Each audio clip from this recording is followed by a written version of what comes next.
Yeah! Boss Rap Mixtape Volume 2! Mrak, ja razmišljam o sutra. Ovo svitanje mori me. Šta će biti sutra?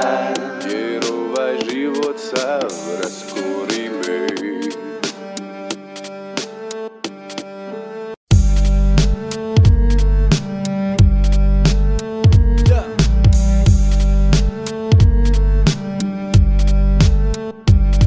Šta nas sutra čeka, brate, da će biti malo bolje? Čekali smo dugo, sada stvarno više nemam volje. Svijet je prazno obećanje, a ja karikator lanca. Postali smo naivni, bar kad dođe poput mamca. Poslušaj moj glas, sina bosanskog betona. Živimo u svijetu, brate, puno tupavih morona, gdje je psovat mater jedan drugom visoko u modi.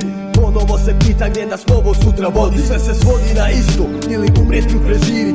Biće nama bolje, brate, kad se prestanemo stivi. Starci protestuju džaba sve dok omladina čuti. Lafo sve na svejedno, a u duši svi smo ljudi. Kada počnu ginut ljudi, ta će narod progovorit. Usta napokon otvorit, ratna zvona će zazvonit.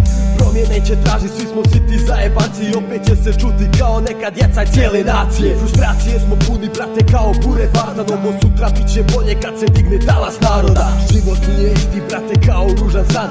Uz teške misli čeka šta će donijet novi dan. Šumrak, ja razmišljam o sutra. Ovo svitanje mori me. Šta će biti sutra? Jer ovaj život sav raskori me. Šta će biti sutra, brate? Hoće li bit bolje, brate? Hoće li klinci prestat rola džoje ispred škole?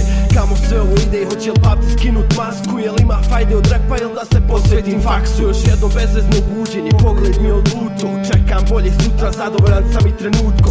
Samo jedan trend sa sretnim ljudima okolo. Osmijeh na licima, isplaćene plate i gotovo. Al to ostaje iluzija, samo misao jednog sanjara. Svi imamo problema, brate, puna nam je glava. Ovo danas nas proguta, svaka odluka je pogrešna. Pa gledamo u sutra i čekamo da sve se poboljša. Polažemo nade u druge, nekad smo i naivni. Sretni smo samo kad nismo na nogama stabilni. Kad alkohol preuzme vlast, igra svoju igru. A ovi papci na vlasti nas okreću ko čigru. Malo brže pa sporije, jer igra je takva. I na kraju kad im ne trebaš, samo ti kažu pa. Al šta očekivat, brate, ova zemlja je prokleta. Ja čekam bolje sutra, uzme mikrofon i rokne ga.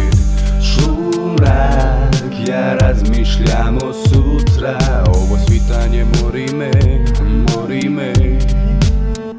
Šta će biti sutra?